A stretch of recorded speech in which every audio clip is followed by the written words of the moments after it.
today's video, I'm gonna go over everything you absolutely need to know when it comes to finding an apartment in Panama.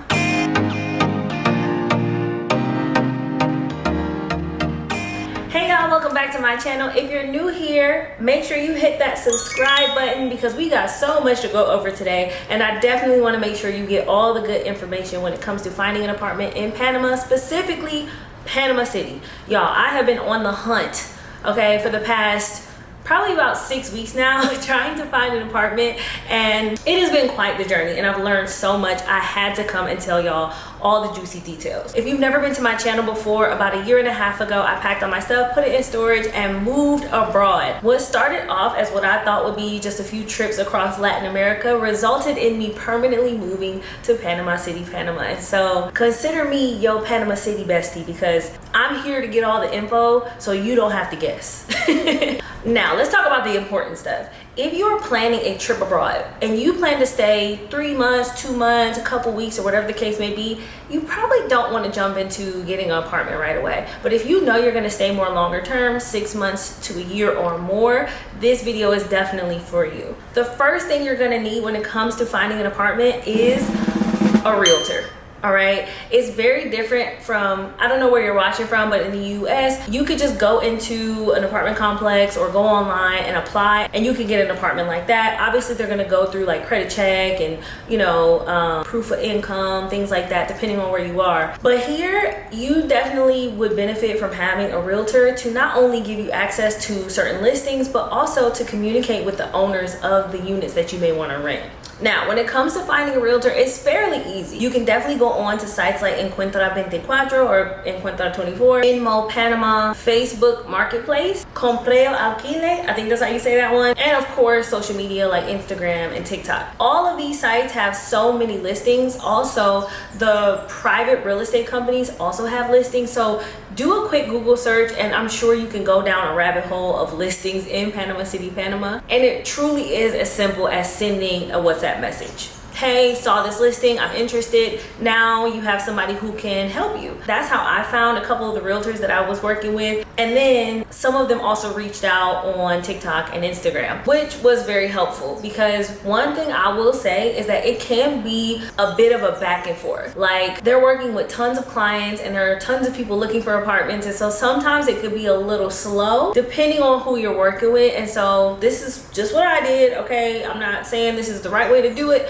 but I reached out to several realtors, and I had people kind of looking for me, hunting for me, and creating those relationships with several people based on the listings that I was looking at. I wasn't doing that when I first started. When I first started, I was locked in with one person, and she only had access to certain listings. So I started learning quickly that if I casted a wider net and worked with several people, then I could probably get my process to be a little bit shorter than it was starting to be. And that method is really helpful, or at least it was for me, because let's say I'm looking in the Casco Viejo area, which is Panama City's old town. One of the realtors that I was working with only really dealt with listings in Casco Viejo specifically, right? And so then I found somebody in Punta Pacifica. I found somebody who worked specifically along Avenida Balboa. And so it just started opening up more and more doors for me. It also helps to build some relationship with the realtors because they have access to a network of people who might have listings that are not online, all right? Some of these listings are privately owned. The owner only wants certain people to have access to them, and so it could definitely help to just build relationships with some realtors and see what listings they have access to. Now, I don't know if that's not a good thing. I don't know how that worked, but it worked for me. Okay, so I'm the type of person, if something's not getting done as quickly as I may want it to, I'm gonna find another solution. And so that solution of casting a wide net of realtors definitely helped me to lock in. Everything is done right on WhatsApp, super simple. You send a message. I know sometimes, especially depending on where you're coming from, you might feel like that's really informal or unprofessional. No, in Latin America, WhatsApp is the way. Okay, you're gonna do everything on WhatsApp, especially when it comes to business. So send that message and you should get a response very quickly. Let them know what you want. All right, that brings me to my next point of non-negotiables. having a list of non-negotiables really helps to kind of narrow down your search. So if you need natural light, location, walkability, you want an oceanfront property, whatever it is that is on your non-negotiable list, make sure you're very clear on that, because when you're working with a realtor, they're not going to know what you like and what you don't like, right? They're going to probably send you a bunch of stuff and hope you pick something that looks appealing to you. You need to be clear. All right, I need 2 bedrooms, I need this, I need this, I need that. And make sure you know, for your own sake too, what is a deal breaker for you. That way you won't even waste your time on anything that does not meet your search criteria. Now, depending on how strict you are, that might make your process a little bit longer, a little bit slower, but if you're perfectly fine with like waiting until you find the right perfect fit, then you're good to go. On the other hand, if you're a little more relaxed and you kind of don't have like super specific preferences and you just want a place to lay your head, you will have the easiest time finding an apartment. There are tons of apartments in Panama City, Panama. All right, the rent can range from $800 all the way to $2,500 on average. All right, $800, you're probably gonna be living a lot more simple. Okay, and just let you do with that what you will.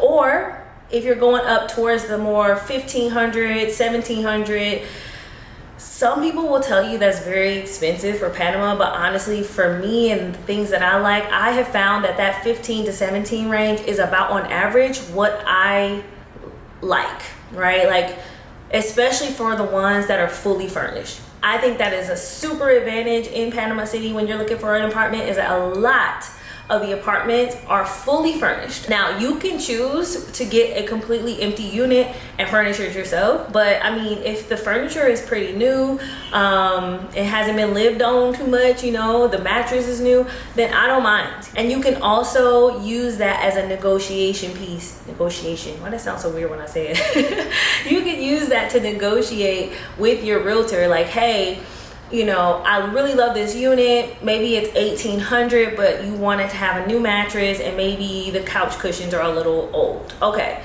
you can negotiate the price and maybe throw in a clean new mattress. Maybe throw in, you know, a cleaning of the couch or whatever, right? You can absolutely negotiate. So I do like that. It's not like it is in the US where you not negotiating no rent price. Like, the rent is the rent and that's what it is. But here you kind of can have a little wiggle room depending on the owner, depending on who you're working with. Because again, a lot of these apartments are privately owned and you're literally renting from a landlord, a property management company, or someone who just happened to invest in a property and wants to rent it out. That's also why it helps to have a realtor, because they know what to negotiate. They know how to get in there for you and say, hey, my client wants this, this, and that. Can we work this out for the lease? Period.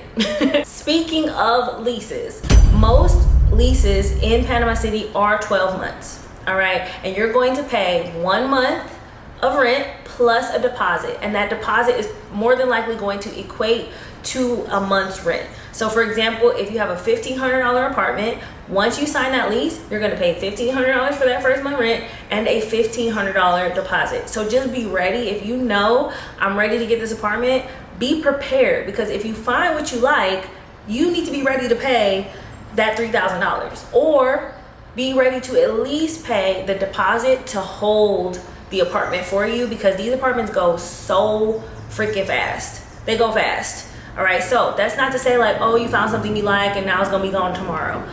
It could, it definitely could, but it's more so to let you know that if you plan on making a move, you know, within like 6 months to a year, just wait.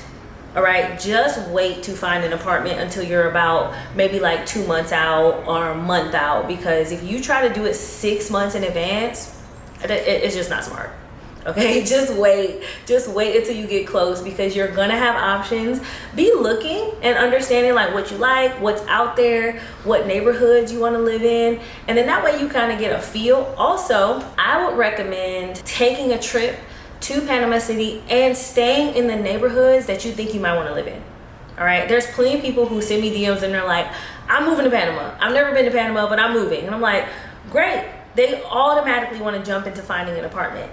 And I just from my experience, I would recommend that you go and stay in some neighborhoods just to see what you like, because it is super easy to just get an Airbnb and stay in or near one of the areas that you may like. There's so many neighborhoods, from Casco Viejo, Avenida Balboa, Bella Vista, Marbella, Punta Pacifica, Costa del Este, Coco del Mar, you name it. There's tons of neighborhoods, O Barrio, Cangrejo. And so you might not know what you like until you get there. So that would be my recommendation. That would be my recommendation. That way, you know, once you get to your home, you're like, yes, I love it here. I love this area. This is it, right? You want to feel like that. Don't settle, because your home is such an important part of your life, your lifestyle, and your routine. Just take your time and find something that you love, so you're not settling and then you get there and you're like, oh, I hate living here. You definitely don't want to do that. Now, once you get the apartment, the process to getting an apartment is fairly easy. As long as you have proof of income, passport, ID, something to show that you are who you are, proof of a bank account and a job. So whether it is a letter from your current job, or if you're an entrepreneur, you can, some owners are a little lenient where you can kind of just write out on your own company letterhead, hey, here's my salary, or this is what I make monthly, or whatever the case may be. They just want to prove that you got the money to pay them. All right, at the end of the day, are you able to make the payments for this rent? Period.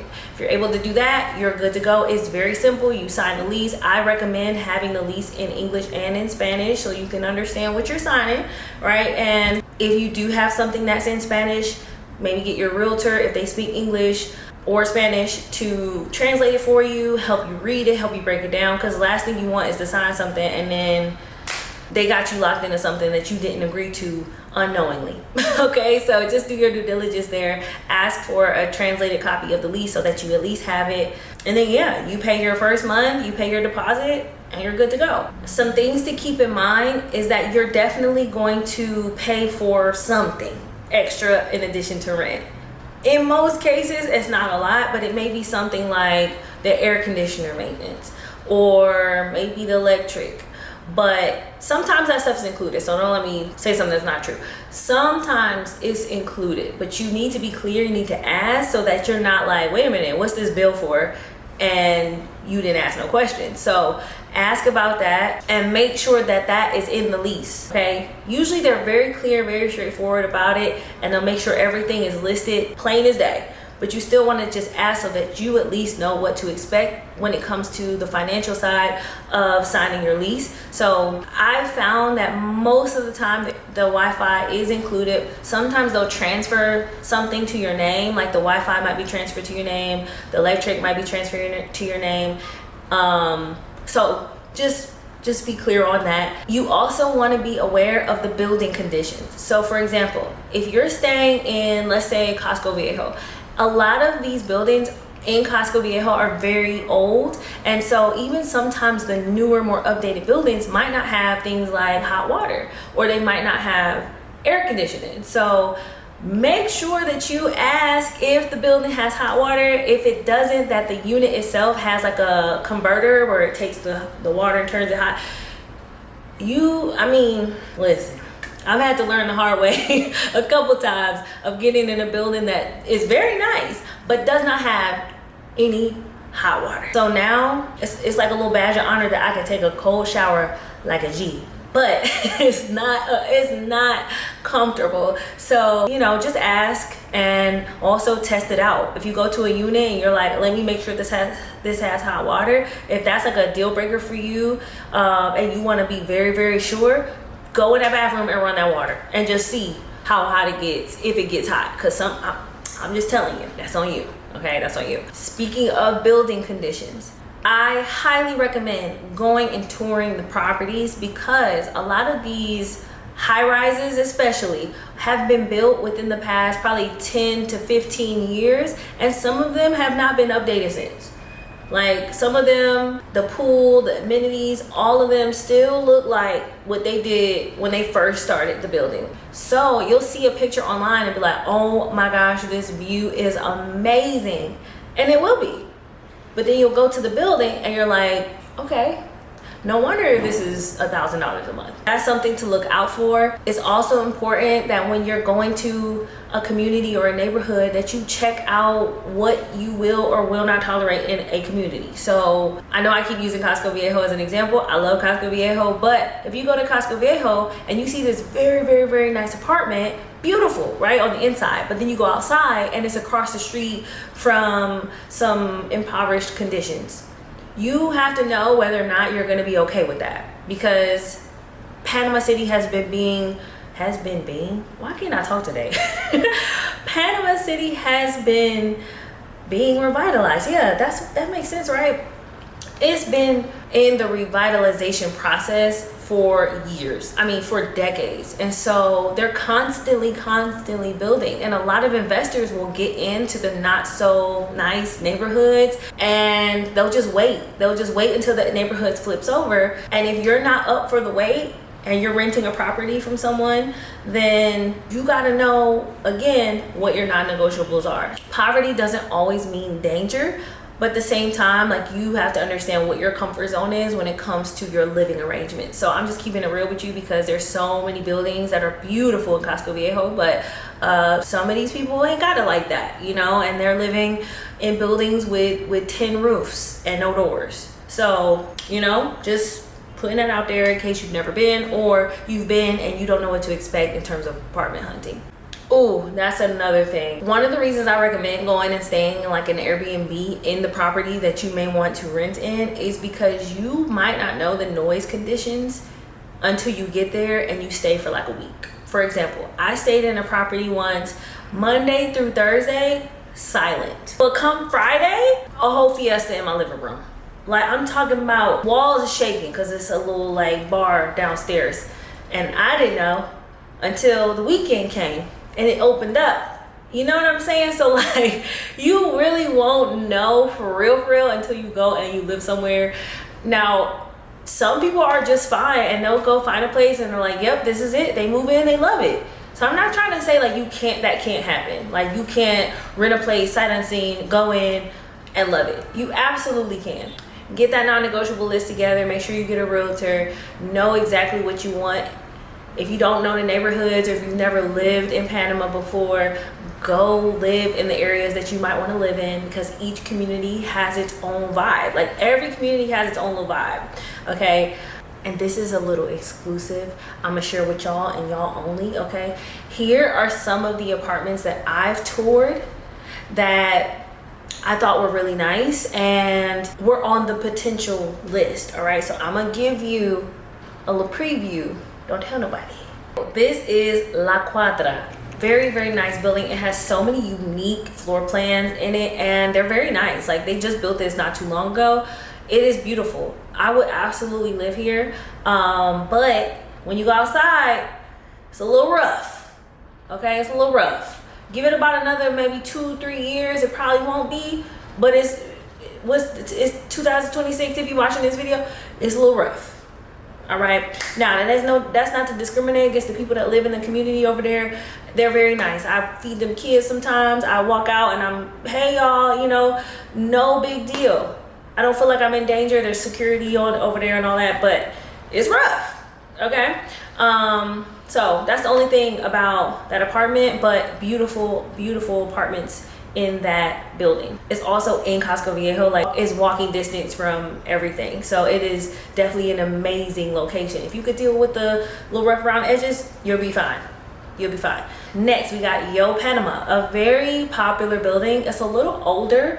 I've found that with a lot of the high rises in Panama City, especially along Avenida Balboa, like, those high rises are they're very old. A lot of them, not all of them, but a lot of them.